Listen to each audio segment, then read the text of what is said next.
Good morning students. मैं S के पाठक एक बार पुनः द गोल्ड वॉच के अगले पैराग्राफ्स को लेकर प्रस्तुत हुआ हूँ। अभी तक आपने जाना कि इंटरवल हो गया, मध्यावकाश हो गया और फैक्ट्री के सभी लोग बाहर जा चुके थे। वह इंजीनियर भी जिसकी घड़ी को ये चुराना चाहता था वो भी नाश्ते के लिए बाहर जा चुका था। एक बार इस पैराग्राफ को मैं फिर से रिपीट करूंगा, देख लेंगे। ए फ्यू मोमेंट्स पास्ड, कुछ क्षण बीत गए। द इंजीनियर, जो अभियंता था, ए शॉर्ट फैट इंग्लिश मैन, वो छोटे कद का मोटा एक अंग्रेज था। विद कैट लाइक आइज, जिसकी आंखें बिल्लियों की तरह थीं। Who looked like a marble statue, जो एक संगमरमर की मूर्ति की तरह नजर आ रहा था। गाट आउट ऑफ द रूम, वो भी कमरे से बाहर निकला। क्लोज द डोर, दरवाजे को बंद किया। एंड लेफ्ट, और कमरा छोड़कर बाहर चला गया। एज यूजुअल, रोजाना की तरह। देयर वाज नो वॉच, कोई घड़ी नहीं थी। ऑन हिज रिस्ट, उसकी कलाई पर कोई घड़ी नहीं थी। Sanku's heart felt cool with relief, Sanku के हृदय को कुछ राहत मिली। ए फ्यू मोमेंट पास्ड, कुछ क्षण और बीत गए। Sanku looked all around, Sanku ने चारों तरफ देखा। There was nobody in sight, तो दृश्य में कोई नज़र नहीं आया। आई मीन जब उसने निगाह घुमाई तो इसे कोई नज़र नहीं आया। आगे देखेंगे। ही वॉक्ड टुवर्ड द ऑफिस, वो दफ्तर की तरफ बढ़ा। द ग्लास विंडो, जो शीशे वाली खिड़की थी, एज यूजुअल, रोजाना की तरह, वाज ओनली पार्टली क्लोज्ड, वो आंशिक रूप से ही बंद थी, आधी बंद थी।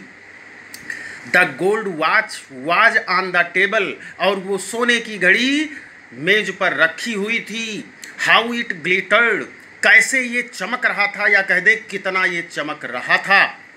हिज हार्ट बीट फास्टर, उसका हृदय तेजी से धड़कने लगा। The English man would return, वो अंग्रेज लौटता।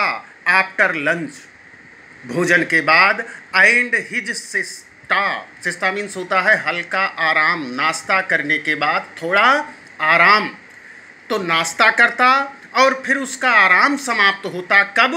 ओनली बाई 4 o'clock, 4 बजे तक समाप्त होता, अर्थात वह 4 बजे तक वापस लौट के आता दफ्तर में। तो बीच में 1 से 4 के बीच बहुत सुनहरा मौका था घड़ी को चुराने का।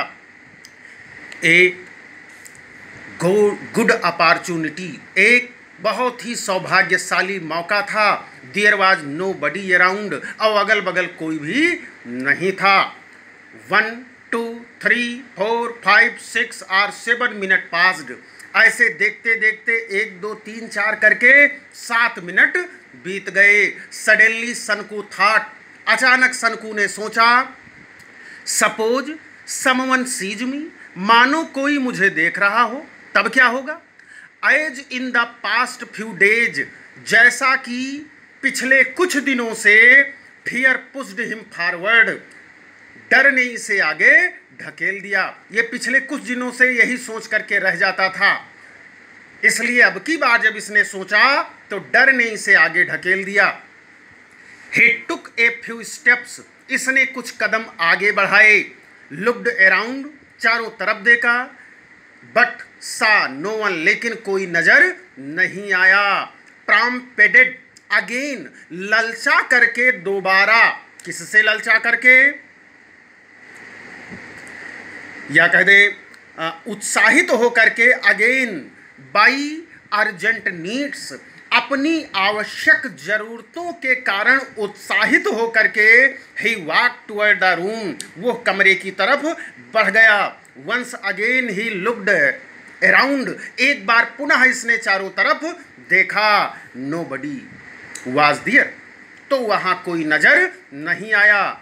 ए shudder passed through his veins, shudder means कपकपी, थरथराहट, सनसनी। तो एक सनसनी पास्ड माने गुजर गई थ्रू हिज वेन्स, उसकी नसों में एक सनसनी फैल गई, थरथराहट होने लगी। चूंकि ये चोरी वाला कार्य पहली बार करने जा रहा है, इसलिए जैसे ही वो घड़ी आई ये डर से थरथराने लगा, नर्वस हो गया। हिज हर्ट, उसका हृदय, थ्रोब्ड, भी कांपने लगा या कांप गया। फिर क्या हुआ? 1 सेकेंड पास्ड, एक क्षण और बीता। ही स्ट्रेच्ड आउट ए हैंड, इसने अपना एक हाथ फैलाया। And the gold watch was in it, और वो सोने की घड़ी इसमें आ गई। मतलब हाथ बढ़ाया और सोने की घड़ी इसने उठा लिया। नर्वसली, घबराते हुए, his eyes made a quick survey, इसकी आंखों ने जल्दी एक निरीक्षण किया, एक सर्वे किया। मतलब घड़ी उठा लिया और अभी भी घबराया हुआ है। फिर इसने एक निगाह चारों तरफ दौड़ाई, देखा कि कोई मुझे देख तो नहीं रहा है। फिर क्या हुआ? No one was there at all, वहां बिल्कुल भी कोई नहीं था। ट्रम्बलिंग, कांपते हुए, थरथराते हुए, he put the watch in pocket, उसने घड़ी को अपने जेब में रख लिया। आप हिज ट्राउजर, अपने पैंट के जेब में इसने उस घड़ी को रख लिया। ही हेल्ड हिज ब्रीथ, इसने अपनी सांस को थामा, आई मीन नॉर्मल होने लगा। And walked forward in haste, और आगे की तरफ जल्दी से बढ़ा। आफ्टर अबाउट 10 स्टेप्स, लगभग 10 कदम चलने के बाद, ही लुक्ड बैक, उसने पीछे देखा। देन ही सा समवन, तब इसने देखा कि कोई quickly along the eastern corridor, तब इसने देखा कि कोई जल्दी से पूर्वी दहलीज से गुजरा है। पूर्वी गलियारे से, कॉरिडोर मीन्स दहलीज या गलियारा, तो पूर्वी गलियारे से कोई निकला है, ये इसको लगा। जब इसने दोबारा 5 कदम आगे बढ़ करके फिर दोबारा देखा तो इसे लगा कि कोई गलियारे से गुजरा है। अब इसे शक हो गया, ठीक है। फिर इसने सोचा, ऑब्वियसली, स्पष्ट रूप से, he was going to the time keeper's office, निश्चित ही ये टाइम कीपर्स के ऑफिस में जा रहा है। टाइम कीपर कहते जो फैक्ट्री में जो समय को देखने वाला चौकीदार होता है, जो लोगों के आने जाने के समय को मेंशन करता है, उसकी दफ्तर जा रहा होगा स्पष्ट रूप से। He must have seen everything, निश्चित ही उसने सब कुछ देख लिया होगा। परहैप्स ही वाज हेस्टनिंग, शायद वो जल्दी कर रहा है। To inform the watchman at the gate, gate पर खड़े चौकीदार को बताने के लिए शायद वो जल्दी कर रहा है, इसीलिए वो व्यक्ति जल्दी से यहां से निकला है। ये शक हुआ किसको? सनकू को। ओ गॉड, हे भगवान, हैड ही बंगल्ड, क्या उसे हथकड़ियां लग जाएंगी? क्या उसे जेल हो जाएगा? Sanku stood like a pillar, Sanku वहीं पर एक खंभे की तरह खड़ा हो गया। और क्या हो गया? पेट्रीफाइड, मतलब बिल्कुल निर्जीव हो गया, पत्थर बन गया, बिल्कुल पथरा गया कह दें, ठीक है। The gold watch seemed to burn his pocket, अब उसे लगने लगा कि वो सोने की घड़ी उसके जेब को जला रही है। लाइक ए बर्निंग सेंडर, जैसे कोई जलता हुआ धधकता कोयला हो, ठीक उसी प्रकार अब वो घड़ी उसके जेब को जला रही थी, ऐसा सनकू को प्रतीत होने लगा। और इट सेंट स्पार्क्स, ये चिनगारियां भेज रही थी एलॉन्ग हिज नर्व्स, उसके नसों में चिनगारियां भेज रही थी। The whole world seemed to be spinning round him, Sanku को ऐसे लगने लगा कि पूरा संसार उसके चारों तरफ घूमने लगा हो। इसे शक की निगाह से देखते हुए पूरा संसार इसके चारों तरफ घूमने लगा हो। इन ए ब्लेजिंग फायर, आग को साथ में लिए हुए, अर्थात आग की मसाल को लिए हुए इसके चारों तरफ घूम रहा होता है, ऐसा इसे फील होने लगा। ठीक है। Flame arose from every particle of science, धूल के या बालू के प्रत्येक कण से ज्वाला निकल रही थी, सब कुछ जल रहा था, इसे लगने लगा। नो साइड ऑफ कूलनेस, ठंडी की कोई छांव नहीं थी एनीवेयर, कहीं पर भी ठंडी की कोई छांव कहीं पर नहीं थी। एवरीथिंग वाज ऑन फायर, प्रत्येक चीज जल रही थी, बर्निंग एंड बर्निंग, सब जल रहा था, जल रहा था। फिर अचानक किसी ने आवाज लगाई, कहा, ब्रदर सनकू, भैया Sanku, why are you standing here like a pillar, तुम यहां एक खंभे की तरह काहे खड़े हो भैया। इसके क्या कह दें, को-वर्कर ने, सहकर्मी ने इससे प्रश्न किया कि भैया सनकू, तुम इस तरह यहां खंभे की तरह काहे खड़े हो। तो Sanku turned with A start, Sanku अचानक मुड़ा एंड सा माधवन, और इसने माधवन को देखा। ये फैक्ट्री का एक वर्कर है जिसका नाम माधवन था। तो माधवन को इसने देखा, जो स्टैंडिंग क्लोज बाई, जो इसी के बगल में खड़ा हुआ था, इसी के बगल खड़ा हुआ था। ठीक है। Sanku is टेम्बर्ड, Sanku is टेम्बर्ड, स्टेमर्ड out माने कह देना, कहते हैं कि हकबका जाना, घबराहट के कारण हकबका जाना या तुतलाना। जैसे कि कोई चोरी वगैरह करता है, जो चोर पकड़े जाते हैं, वो जब पुलिस वाले सवाल करते हैं तो वो अक्सर हकबका जाते हैं, सही जवाब नहीं दे पाते हैं। ठीक इसी प्रकार ये दूसरी सोच में पड़ा हुआ था, तो ये हकबका गया, स्टेमर्ड आउट होने लगा। ठीक है। और बोला क्या हकलाते हुए, नो रीज़न, कोई कारण नहीं, फॉर नथिंग। ठीक है, कुछ नहीं है, कुछ नहीं, कोई कारण नहीं, बस वैसे ही मैं खड़ा हूं यहां पर। ठीक है। ठीक है। तो माधवन ने कहा, गो ऑन माई लायर, चल झूठे, मतलब उसने इसकी बात को टालते हुए कहा। Madhavan said with a laugh, Madhavan हंसते हुए बोला, and walked away to his work, और अपने काम को चला गया। ही मस्ट हैव गॉन, वो अवश्य गया होगा, एंड रिपोर्टेड द थेफ्ट, और चोरी की सूचना दे देगा। माई गॉड, हे भगवान, every one probably knew about it, और शायद सभी लोग इसके बारे में जान गए होंगे। ठीक है, या जान जाएंगे। ऑल द 800 ओड वर्कर्स, सभी 800 वर्कर इन द फैक्ट्री, कारखाने के 800 वर्कर, वुड सराउंड हिम, उसे घेर लेंगे, नॉइजली, हल्ला करते हुए, चोर चोर कहते हुए इसे घेर लेंगे। They would look at him in scorn, वे सनकू को घृणित भाव से देखेंगे, घिन्न करेंगे इसे देख करके। They would all remark with derision, वे सभी, ठीक है, वे सभी मतलब 800 वर्कर रिमार्क करेंगे, टिप्पणी करेंगे। ठीक है, डेरिसन माने कह दें अपमानजनक व्यंग के साथ, या व्यंगात्मक टिप्पणी करेंगे जिसमें अपमान भी होगा।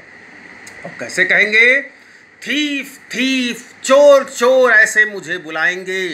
Then he would be taken before the white boss, तब उसे, वाइट बॉस मीन्स इंजीनियर, उसे इंजीनियर के पास ले जाया जाएगा।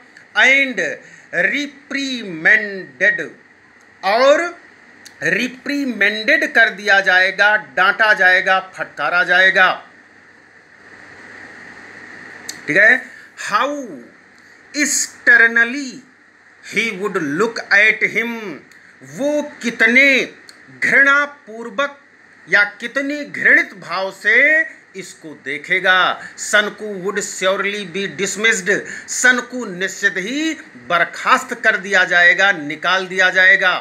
दैट फेलो, जैसे वो साथी निकाला गया था जिसका नाम विक्की था, वाज डिसमिस्ड, वो निकाल दिया गया था just for taking an old umbrella, केवल एक पुराना अम्ब्रेला लेने के कारण उसे निकाल दिया गया था। ठीक उसी प्रकार विक्की के तरह से सनकू को भी फैक्ट्री से निकाल दिया जाएगा।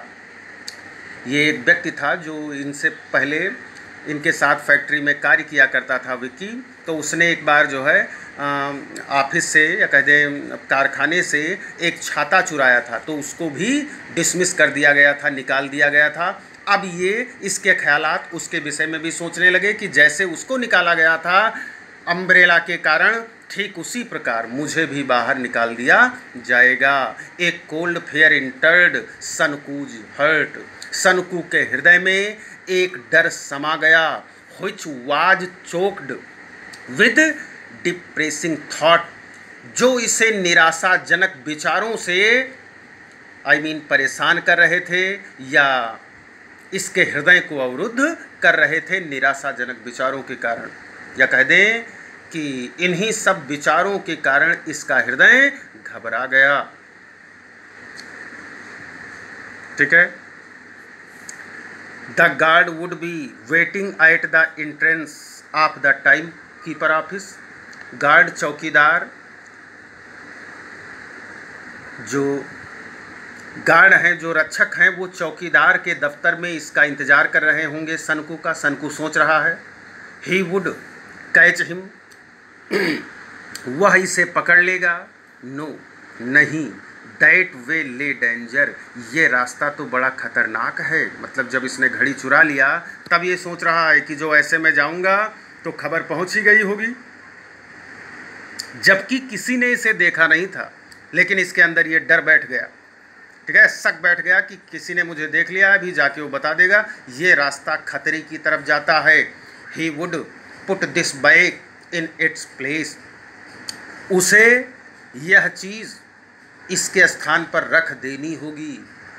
कौन सी चीज़? घड़ी को उसके स्थान पर रख देनी होगी। ए स्कॉर्चिंग सेंडर, जो एक धधकता कोयला था, धधकता अंगार था, ठीक है, जो इसके जो है नसों में चिंगारियाँ भेज रहा था, इसके जेब को जला रहा था। दैट वाज बर्निंग हिम, जो इसे जला रहा था। बट देन, लेकिन तभी, ओ नो, अरे नहीं, ही सेड टू हिमसेल्फ, उसने अपने आप से कहा। ऑन सेकेंड थाट, दोबारा जब उसने सोचा तो अपने आप से कहा कि अरे नहीं, ये मैंने क्या कर डाला। बट फाइनली, हाँ, ये इसने सोचा कि अरे नहीं, अगर मैं इसको वापस रख दूंगा तो मेरी आवश्यकताओं का क्या होगा, मैं जिन लोगों का ऋणी हूँ उनका पैसा मैं उन्हें कैसे वापस करूँगा। ये सब तकलीफ़ों को याद करता है। But finally he made up his mind, लेकिन अंत में इसने निश्चय कर लिया। He was at the office room, वो अभी दफ्तर के कक्ष के बगल ही था। He the window still remained half open, खिड़की अभी भी आधी खुली थी। सनकू लुक्ड अराउंड, सनकू ने चारों तरफ देखा। नो वन वाज देयर, तो वहाँ कोई नहीं था। नो वन एट ऑल, वहाँ बिल्कुल भी कोई नहीं था। He took the gold watch quickly off his pocket, उसने अपने जेब से घड़ी को जल्दी से वापस निकाला। हिज हैंड्स ट्रम्बल्ड, उसके हाथ अभी भी कांप रहे थे। लाइक एन एस्पेन लीफ, ठीक है, एस्पेन लीफ माने कह दें हल्की पत्ती। ठीक है, पॉपुलर एक वृक्ष होता है, पॉपुलर का वृक्ष जिसकी पत्तियां जरा सी हवा में भी हिलने लगती हैं, ठीक इसी प्रकार हल्की पत्ती की तरह इसके हाथ कांप रहे थे। लेकिन घड़ी को रखने से पहले ही प्रेजेंटली, उसने तुरंत रिमेंबर्ड, याद किया हिज होम अपने घर को, एंड हिज अनपेड डेब्ट्स और अपने न चुकाए गए कर्जों को उसने याद किया। मतलब घड़ी को रखने से पहले इसने दो चीज़ें याद की, एक तो अपने घर को याद किया, ठीक है, और दूसरा अपने न चुकाए गए कर्जों को भी इसने याद किया। ठीक है, आज के वीडियो में बस इतना ही। इसको आप रिपीट कर लेंगे, मिला लेंगे, ठीक है। लेकिन एक ही लाइन बची है, 2 लाइन मात्र बची है, देख लें इसको भी, ये समाप्त हो जाए, ठीक है। तो जब याद किया फिर कहता है what was to be done, क्या किया जाना चाहिए था। सनकू फेल्ट सुफोकेटेड, सनकू का दम घुटने लगा। मतलब इन सारी चीज़ों को सोच करके उसका दम घुटने लगा। The sound of a few step behind him, इसने अपने पीछे कुछ पदचाप सुने, किसी के आने के पैरों की आवाज़ सुनी। समन वाज रिटर्निंग, तो इसे लगा कि कोई लौट रहा है। He put the watch on the table, उसने घड़ी को टेबल पर रख दिया। एंड ब्रीथलेसली, और चुपके से, ठीक है, दबे पांव वॉक्ड अवे, वहाँ से चला गया। ठीक, ये थी कहानी। इसको आप रिपीट कर लेंगे। अब चूँकि ये वीडियो थोड़ा लंबा हो गया है, नहीं तो प्रश्न भी इसमें समझा देता। अब अगली वीडियो में मैं इसके प्रश्नों को समझाऊंगा, बताऊंगा। ये आप लोग कॉपी बना करके उसमें स्वतः अपने आप लिखेंगे। यदि किसी प्रश्न में दिक्कत होगी तो आप उसे पूछ सकते हैं, ठीक है। इसको रिपीट करें, तैयारी करें और कॉपी इसकी बना लीजिए। सीरियल से सारी चीज़ें लिखनी है, मीनिंग भी तैयार करते रहें, जो नए नए वर्ड आए हैं उनको तैयार करते रहें, ठीक है। धन्यवाद।